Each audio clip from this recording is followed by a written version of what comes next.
So your grandma was very pro-education. Do you think you've kind of instilled those kind of same beliefs into your own children, kind of trying to make them strive for what's best? Oh, definitely. Definitely. So you really made your kids hard workers. How do you feel about this generation's work ethics? Sorry, I can't speak right now. That's okay. Which generation? This generation of kind of my age teenagers who are kind of growing up, trying to get into the job market and the black community. You know, that's a tough one. I think that students, because of this recession, where they may not have thought about things prior, they're starting to think about things. Because all of a sudden, those things that were taken for granted across the country are becoming discussion items related to affordability and what we need to do and how we can go about doing it. And after I get done with this, am I going to have a job? Well, it comes into, if you have a job, okay, or in order to get that job, what can you bring to the table? So while you're in school, okay, the relevance of working harder is stronger, because without realizing it, you are in competition, okay? Because you cute, ain't got nothing to do with nothing anymore. There's a whole bunch of cute kids out there, okay? What can you bring to the table? How many aides you got? You know, I've got a problem to solve. How can you help me solve it? I'm not here to teach you now, okay? You're here to help me now. That's where the job market is today. It's a little different. So, are you meeting that? I don't know. It's too early to tell. You're still in school. But my suggestion is, if you were taking it easy, stop. Dig in. Yeah. You know, don't just do your homework.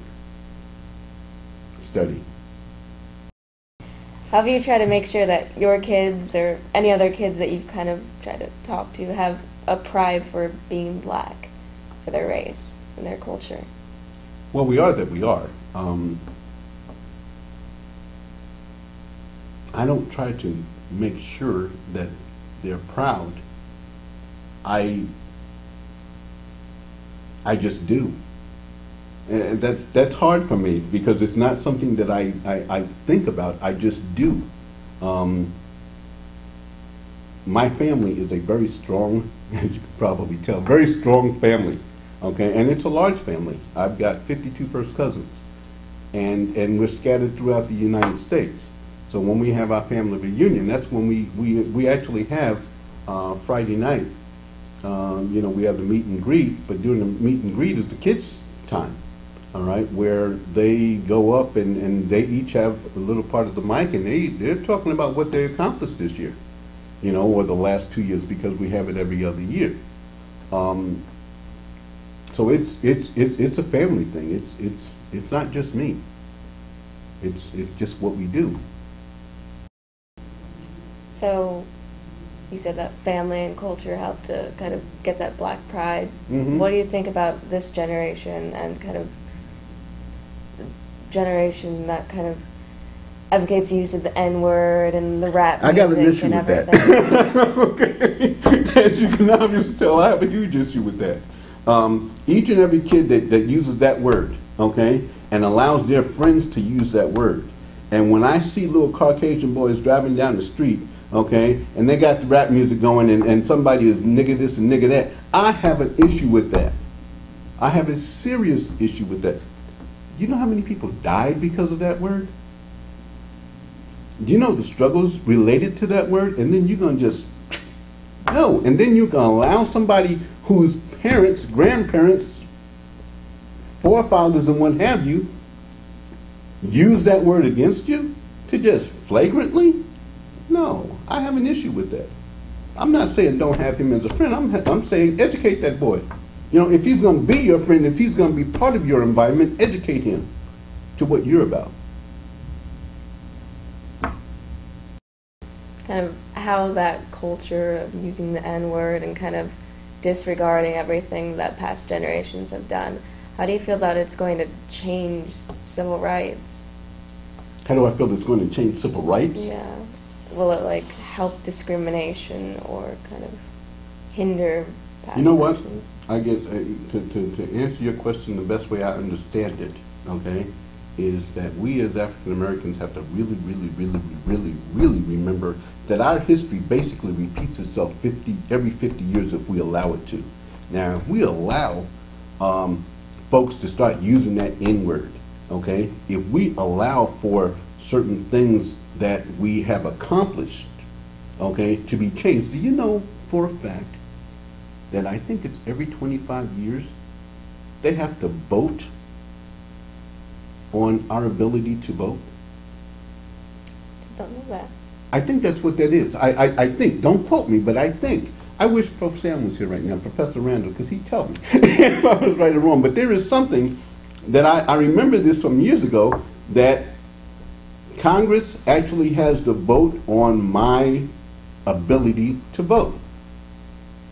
Which, if we as a people don't stay focused, stay on point of where we're going, if we get so lackadaisical that we think we are the same, we will lose what we have. I personally believe that. Was there anything that you've thought that we have missed in this interview this afternoon? We went through a lot of stuff, didn't we? I think one of the big things is you as students take advantage of what you have. You as students also look to your elders. There's a lot of knowledge that young people, and I say young people because I can take this, when it was my generation, we did the same thing. When it was the kids' generation, they did the same thing. When it's your generation, you're doing the same thing, and before me, and so forth and so on. We don't take advantage of our older generation until we become older ourselves, because we don't appreciate things, until we become older. They don't know what they're talking about, okay? They're not hip. They don't know what's going on. Things are different. Things are not different, okay? You're different. That's all.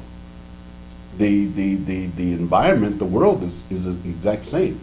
The only difference is you have an iPod, you have a piece of equipment in your hand, but life itself is the same. So learn from your elders. All right. I'm assuming you guys go to church. There's a wealth of love. There's a wealth of knowledge in the black community. Take advantage of it.